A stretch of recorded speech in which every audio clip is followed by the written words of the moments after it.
Hello friends, I am Sharan and welcome back to my channel. आज हम international trade and feature nature characteristics of international trade के बारे में पढ़ने जा रहे हैं। तो हम स्टार्ट करते हैं ट्रेड से। Trade is the exchange of goods and services between a buyer and seller in consideration of money. तो ट्रेड क्या होता है? जब buyer and seller goods and services को एक्सचेंज करते हैं थ्रू मनी, उसको हम ट्रेड कहते हैं। अब हम आते हैं डोमेस्टिक ट्रेड पे। It refers to the trade which take place within the country is known as domestic trade. जब ट्रेडिंग कंट्री के अंदर ही हो रही हो, मतलब कि जब गुड्स एंड सर्विसेज एक्सचेंज हो रहे हैं विद इन अ कंट्री, तो उसको हम डोमेस्टिक ट्रेड कहते हैं। Okay, now come on international trade. International trade क्या होता है? It refers to the trade which take place beyond the boundary of the country is known as a international trade. In simple word, trade among a many countries is called international trade. It is also known as a foreign trade. International trade उसे कहते हैं जब दो countries के बीच में trading हो रही होती है। जब गुड्स एंड सर्विसेज दो कंट्री में एक्सचेंज हो रहे होते हैं थ्रू मनी, उसको हम इंटरनेशनल ट्रेड कहते हैं। इंटरनेशनल ट्रेड को हम फॉरेन ट्रेड भी कहते हैं। अब हम आते हैं feature nature characteristics of international trade. पहला है पार्टिसिपेशन ऑफ टू और मोर countries. Because of international trade take place outside the boundaries of a nation, thus it involve a two or among a more than two countries. पहला feature ये है कि international trade में दो countries और उससे भी ज़्यादा कंट्रीज़ जो है पार्टिसिपेट करती है। ओके, अब हम आते हैं सेकंड पे, जो कि है heterogeneous market. The language, tradition, culture and custom and also a taste and preference are different from country to country. Thus, the nature of international trade is heterogeneous. International trade में heterogeneous market आता है। क्यों?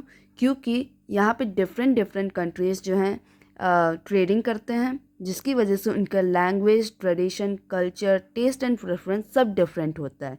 इसीलिए international trade को हम heterogeneous market भी कहते हैं। नेक्स्ट,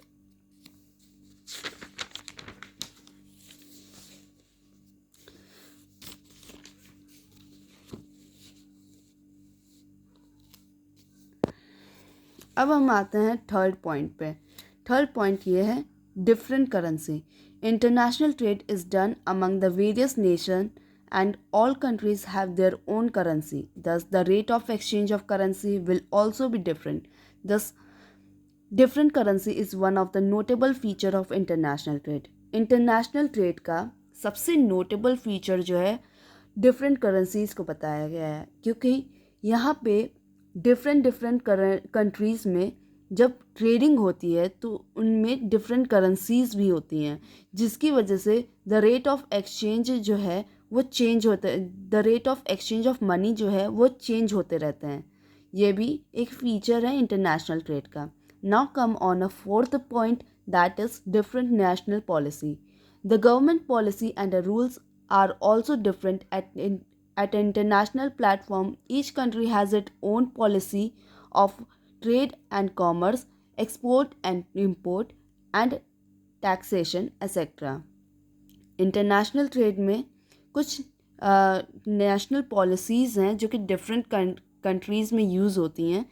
मतलब सीधा कहने का मतलब यही है कि अगर हम किसी और कंट्रीज़ में अपना गुड्स जो है सेल कर रहे हैं तो वहाँ के पॉलिसीज़ अलग होंगे, वहाँ पे चार्जेस अलग लगते हैं, टैक्स अलग लगते हैं, जिसकी वजह से कई बार जो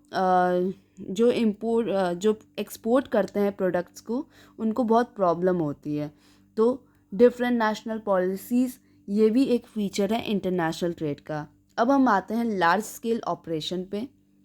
इसमें कहा गया है कि at an international level, companies have to make a production at large level to cover a wide market and a huge demand from a different nation. यहाँ पे ये बताया गया है कि इंटरनेशनल ट्रेड में जब डिफरेंट कंट्रीज़ जो है सप्लाई करती हैं गुड्स को और डिमांड करती हैं गुड्स को, तो यहाँ पे जो मार्केट है वो वाइड होना चाहिए, जिसकी वजह से जो डिफरेंट कंट्रीज़ के कस्टमर हैं उनका जो डिमांड है वो पूरा हो जाए। ठीक है, ये भी एक फ़ीचर है इंटरनेशनल ट्रेड का। Now come on a 6th point, that is immobility of resources. One of the nature of international trade is the resources are immobile at international level. Resources can be easily moved at domestic level but not at international level. यहाँ पे international trade पे एक problem बताई गई है कि हम जो प्रोडक्ट्स हैं उसको हम सेल कर सकते हैं एक डोमेस्टिक लेवल पे। मतलब कि यहाँ पे जो रिसोर्सेज है वो अपने कंट्री के अंदर तो मूव करा सकते हैं, बट अगर हम किसी और कंट्री में भेज रहे हैं तो उसमें बहुत ज़्यादा प्रॉब्लम आती है, जो कि इमोबाइल हो जाता है। इमोबाइल का मतलब यहाँ बताया गया है कि हमारे जो रिसोर्सेज हैं वो ज़्यादा मूव ऑन नहीं कर पाते हैं दूसरे कंट्रीज़ में, एंड उसी की वजह से प्रॉब्लम्स आती हैं। ये थे 6 पॉइंट हमारे फीचर्स ऑफ इंटरनेशनल ट्रेड के। अब नेक्स्ट वीडियो में हम क्लासिफिकेशन ऑफ इंटरनेशनल ट्रेड के बारे में पढ़ेंगे। So this all for our video. Hope you like my video. Please like, share and subscribe. Thank you.